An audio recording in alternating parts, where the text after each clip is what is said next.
అందరికీ నమస్కారం. నేను మీ కిరా కార్పేని. జగన్మోహన్ రెడ్డి ఇప్పుడే ప్రెస్ మీట్ పెట్టాడు. కరెక్ట్ గా 11 గంటలకు పెట్టాడు. ఆయనకు వచ్చినటువంటి సంఖ్య అనుకుంటాను. ఈ రోజు కూడా 11కే పెట్టాడు. మనకు అనవసరం 11 సార్లు చెప్పుకోవడం కూడా మహా పాపం. అయితే ఏం మాట్లాడో ఒకసారి విందాం. ఈ మధ్య కాలంలో చంద్రబాబు నాయుడు గారికి ఒక అంశం మీద ప్రస్తావన వస్తే చాలు ఆయన బీపీ పెరుగుతాం.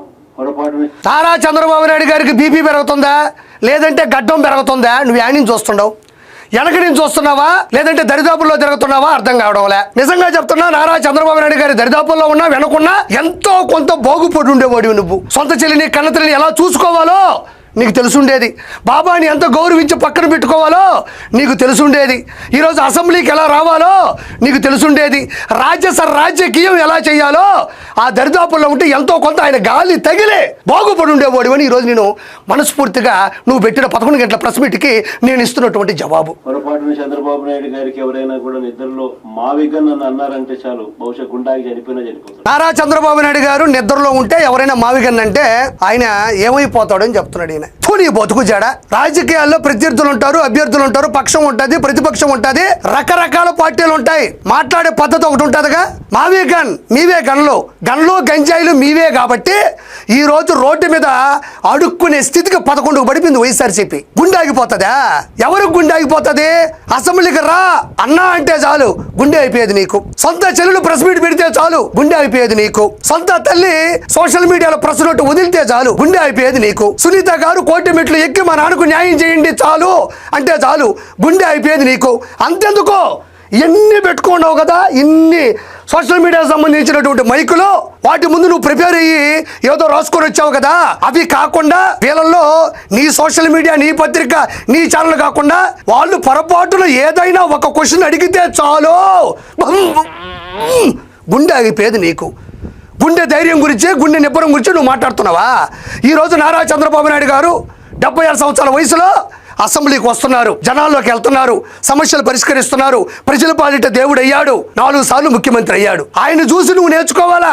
గుండె నిబ్బరమైనా, గుండె ధైర్యమైనా పరామర్శల పేరుతో మందులోకి వెళ్ళి వాళ్ళు చనిపోతే వాళ్ళ చావుని శవరాజకీయం చేసింది నువ్వు. సొంత బాబాయి బాగోగులు చెబుతున్నాడని, రాజకీయానికి అడ్డుగా వస్తున్నాడని అతన్ని చంపించేసి అతని శవంతో రాజకీయాలు చేసింది నువ్వు. ఈరోజు శవాలు అంటే నువ్వు గుర్తుకొస్తున్నావు, సవాలు అంటే నారా చంద్రబాబు నాయుడు గుర్తుకొస్తున్నారు. సవాల్తో శవరాజకీయం చేసే నీకు ఎదుటి వాళ్ళ యొక్క ఉన్నత భావం గురించి, వాళ్ళ యొక్క ఉన్నత స్థాయి గురించి ఎలా తెలుస్తుంది? జగన్మోహన్ రెడ్డి చూడండి, ఇగో మొహం చూడండి, ఇంచుగా ఈ పెట్టుకొని ఆ పక్కన చూస్తున్నాడు. నేను గొప్పగా మాట్లాడలా, భలే మాట్లాడలే నేనే అని ఇట్ట మాట్లాడే అన్నాను పోయి అన్ని వేసుకుంటూ తట్ట టాబ్లెట్లు వేసుకొని తటస్థ స్థాయికి దిగజారిపోయాను.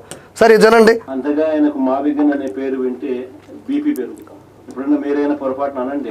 నాకు తెలిసి మావిగన్ అని నువ్వు అనిన తర్వాత నిన్ను ఎలా ట్రోల్ చేశారో, జనాలు నిన్ను ఎంత దారుణంగా చూశారో, ప్రపంచ చరిత్రలో ఎన్ని రాష్ట్రాలు ఉన్నాయో తెలియదు కానీ అన్ని రాష్ట్రాల ముఖ్యమంత్రులు కూడా నీ అంత దిగజారిపోలే. అది తీసుకో, ఇది తీసుకో, ఇది తీసుకో, ఈ 3 కలుపు. మావిగన్ కలపడం కాదు, నువ్వు కలపాల్సిందే విజయమ్మని, షర్మిలమ్మ, నువ్వు కలవాలా. ఇది నిజమైన మావిగన్. మచిలీపట్నంలో అమ్మ, విజయవాడలోవి, గుంటూరులో గన్ కాదు, విజయంలోవి, షర్మిలమ్మలో షా, జగనంలో జా, విషజ. ఇది నిజమైనటువంటి మీ కుటుంబానికి ఉండేటువంటి రాజధాని. అవి 3 కలిపి, అవి 3 కుట్టి నీ రాజధాని నువ్వు బాగుపరుచుకో. ఒకరికి చెప్పే స్థాయి కాదు నీది. చూడండి, మావిగన్ గురించి మీ కామెంట్స్ ఏంటి సార్? ఇటు చూడు, మళ్ళీ ఈయనేదో మొత్తం అందరినీ పెట్టాడు అంటే అనుకుంటారు కదా, ఇప్పుడు రికార్డ్ చేసి దాన్ని స్కెచ్తో లైవ్ అని రాసి అంతకుముందు స్కాచ్ చేసి పూర్తి స్థాయిలో స్క్రిప్ట్తో వస్తున్నాడని ఎవరో 4 పెట్టారు. మళ్ళీ వాళ్ళు అపర మేధావులు మళ్ళీ నవ్వుతున్నారు మళ్ళీ. ఓకే, 4 టాబ్లెట్లు మీరు కూడా వేసుకోండి, ఏమనుకోబాకండి, మీకు నాకు శత్రుత్వం లేదు. గుండె ఆగిపోకపోతే అదృష్టము, మిమ్మల్ని తిట్టకపోతే వెంటనే మీ మీద బ్లాస్ట్ చేయకపోతే ఆ నవ్వెందుకు? ఎందుకు? అది ఏమైంది? ఏమైంది అంటున్నా. ఎందుకు అంత పొడి నవ్వెందుకు? అంత సైకోయిజం ఎందుకు? అంత శాడిజం ఎందుకు? ఏం కావాలి నీకు? ఒక పక్కేమో గూగుల్ డేటా సెంటర్ వస్తుంది, ఒక పక్క పరిశ్రమలు వస్తూ ఉంటాయి. ఏ నియోజకవర్గానికి ఆ నియోజకవర్గం 100% ఎదిగిపోతూ ఉంటుంది. అసెంబ్లీలో ఏమన్నా క్వశ్చన్లు ఆడతానేమో నువ్వు భయపడి రాలేకపోతూ ఉండవు. రానున్న రోజుల్లో ఇచ్చేటువంటి 263 సీట్లలో 250 కొట్టేస్తానే భయంగా ఉంది. ఏం కావాలి నీకు? రాష్ట్రానికి ఫ్యూచర్లో కూడా రాష్ట్రానికి రాజధాని లేకుండా చేస్తా ఉన్నాడు. అంటే మళ్ళీ సెక్రటేరియట్, మళ్ళీ అసెంబ్లీ, మళ్ళీ హైకోర్టు, మళ్ళీ వాటి పేరుతోనే కొత్తగా బిల్డింగ్లు కట్టాలంటున్నాడు. పర్మనెంట్ సెక్రటేరియట్ అని కొత్త నామకరణం చేసి 2019కు ముందు నారా చంద్రబాబు నాయుడు గారు అప్పుడు మనకున్నటువంటి ఆర్థిక బడ్జెట్ లో మనం తెలంగాణ నుంచి ఇక్కడి నుంచి వెళ్ళిపోయిన తర్వాత చిల్లి గవ్వ లేకుండా సంచులు ఖాళీ చేసుకొని ₹1 కూడా లేకుండా సొంత కుటుంబాన్ని ఏర్పరచుకునేటువంటి పరిస్థితి. ఆయన ఆర్థిక వనరుల్ని ఆర్థిక అభివృద్ధిని ముందుకు తీసుకొచ్చి ఉన్నంతలోనే ఉన్నత స్థాయిలో టెంపరీగా అసెంబ్లీ కావచ్చు, సెక్రటరియట్ కావచ్చు, మిగతా వాటన్నిటినీ కూడా పరిపాలనా దిశగా అడ్మినిస్ట్రేషన్ కోసం ఏర్పాటు చేయడం జరిగింది. ఆ తర్వాత నువ్వు వచ్చిన తర్వాత అన్నిటికీ దిక్కు తాడేపల్లి ప్యాలెస్ అయింది.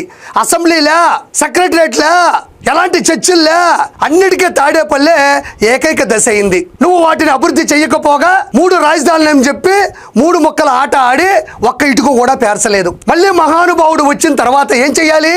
నువ్వు అభివృద్ధి చేసే ఉంటే, వాటిని నెలకొల్పే ఉంటే ఆయన చేయాల్సిన అవసరం లేదు. మరి ఇప్పుడు ఆయన వచ్చిన తర్వాత మళ్ళీ ఆయన అభివృద్ధి దిశగా వీటన్నిటినీ కూడా పర్మనెంట్ అసెంబ్లీ, సెక్రటరియట్, మిగతా వాటన్నిటినీ కూడా ఆయన నిర్మించుకుంటూ ముందుకు వస్తున్నాడు. సెక్రటరియట్ గురించి, అసెంబ్లీ గురించి దిక్కుమాలిన నీ పార్టీకి ఏం తెలుస్తుంది? ఏ రోజున మనం అసెంబ్లీకి వచ్చి స్పీకర్ ముందు కూర్చొని మాట్లాడితే కదా అసెంబ్లీ గురించి తెలుస్తుంది. ఏ రోజున సెక్రటరియట్కి వెళ్ళి అడ్మినిస్ట్రేషన్ చేస్తే కదా సెక్రటరియట్ విలువ తెలుస్తుంది. వీటన్నిటి గురించి నీలాంటి మూర్ఖుడికి, నీలాంటి తెలివి లేని వాడికి, బాబాయ్ చావును అడ్డుగా పెట్టుకుని ఎదిగిన వాడికి ఈ విలువలు ఏం చేస్తాయని నేను మనస్ఫూర్తిగా అడుగుతున్నా. పార్లమెంటులో చట్టరీత్యా అమరావతి ఆంధ్ర రాష్ట్రానికి పర్మనెంట్ రాజధానిని కూడా బిల్లు ప్రవేశపెట్టి ఆమోదం కూడా అయింది. మళ్ళీ రాజధాని లేదంటావేంది? నీకు పొర్ర లేదు, నీకు తెలివి లేదు, నీకు ప్రతిపక్ష హోదా లేదు, అంతేగాని ఆంధ్రప్రదేశ్ పర్మనెంట్ రాజధాని లేదంటావేంది నువ్వు? కాబట్టి నువ్వు ఆలోచించాలని చెప్తుండా. ఇంకోసారి విందాం. ఎవరిదయ్యా గొడ్డలి పార్టీ? ఎవరిదయ్యా గన్ కల్చర్? ఎవరిదయ్యా హత్యా రాజకీయాలు? ఎవరిది హత్యా రాజకీయాల సంస్కృతి అని అడుగుతా ఉన్నాం. మా కుటుంబంలో 3, మా తాతగారు, మా నాన్నగారు, మా చిన్నాన్నగారు 3 బలైపోయారు. మా పైనే వీళ్ళు తప్పుడు రాజకీయాలు చంద్రబాబు నాయుడు గారు చేయిస్తారు. ఇక్కడ తాతగారు, నాన్నగారు వాళ్ళ గురించి నాకు తెలియదు, నాకు సంబంధం లేదు. మీ బాబాయ్ వివేకానంద రెడ్డి గారు అంటే నువ్వు చెప్పే మాటల ప్రకారం మా బాబాయిని నారా చంద్రబాబు నాయుడు గారి హయాంలోనే చనిపోయాడు. అందులో ఆయన ప్రమేయం ఉందని ఇంతకుముందు కూడా మీ సాక్షి పత్రికలో, ఛానల్లో నారాసుర రక్త చరిత్ర అని ఆయన చేతిలో గొడ్డలు పెట్టి పెద్ద వైరల్ చేశారు దాన్ని. అంటే నారా చంద్రబాబు నాయుడు గారి హయాంలో చనిపోయాడు, నారా చంద్రబాబు నాయుడు గారే చంపించేశారు, ఆయన హయాంలోనే న్యాయం జరగలేదు అని నువ్వు చెప్తుండవు. నేను ఒక చిన్న కథ చెప్పాలి జగన్మోహన్ రెడ్డి నీకు.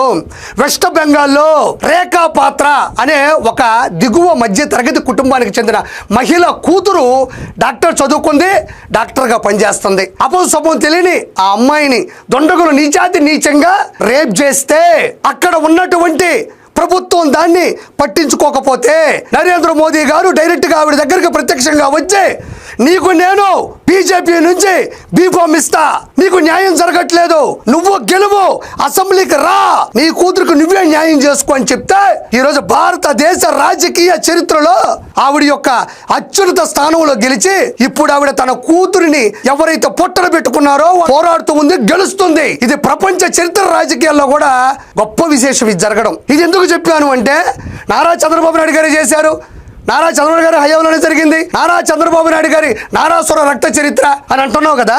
తర్వాత 2019లో నువ్వు ముఖ్యమంత్రిగా వచ్చావు కదా, ఏం గాడిదలు కాస్తున్నావా? నేను నిజంగా నేను కదా, ప్రజలు కూడా అడుగుతున్నారు, గాడిదలు కాస్తున్నావా ఆ రోజు నువ్వు? మరి కాదంబరి జత్వాని ఒక నటి ముంబైలో తన గేటెడ్ కమ్యూనిటీలో తన పద్ధతితో తన కుటుంబంతో బతుకుతుంటే 3 IPSల్ని ఏమాత్రం వాళ్ళకు ముందుగా చెప్పకుండా FIR బుక్ చేయకుండా డైరెక్ట్గా పట్టుకు తీసుకొచ్చి ఇక్కడ హింస పెట్టించినటువంటి నీచ చరిత్ర అనేది. పక్క రాష్ట్రాల్లో ఉండే వాళ్ళని తీసుకొచ్చి హింస పెట్టించిన నువ్వు సొంత రాష్ట్రంలో నీ బాబాయిని కోల్పోతే అధికారంలోకి వచ్చిన నువ్వు వాళ్ళ మీద ఎందుకు శిక్ష విధించలేకపోయావు?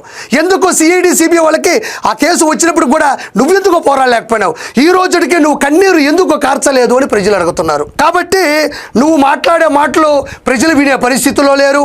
నువ్వు ఏదో ప్రెస్ మీట్లు పెట్టి నువ్వేదో నారా చంద్రబాబు నాయుడు అన్నంత మాత్రాన అతను ఇప్పటికి ఓడిపోయేది లేదని మనస్ఫూర్తిగా మానసిక రోగి అయినటువంటి జగన్మోహన్ రెడ్డికి మరోసారి గుర్తుపెట్టుకో, నారా చంద్రబాబు నాయుడు ఒక శిఖరం, ఇది నిఖరం. ఇక నువ్వు రాజకీయ భవిష్యత్తు శూన్యం, నీ బతుకు ఈశాన్యం. Good bye.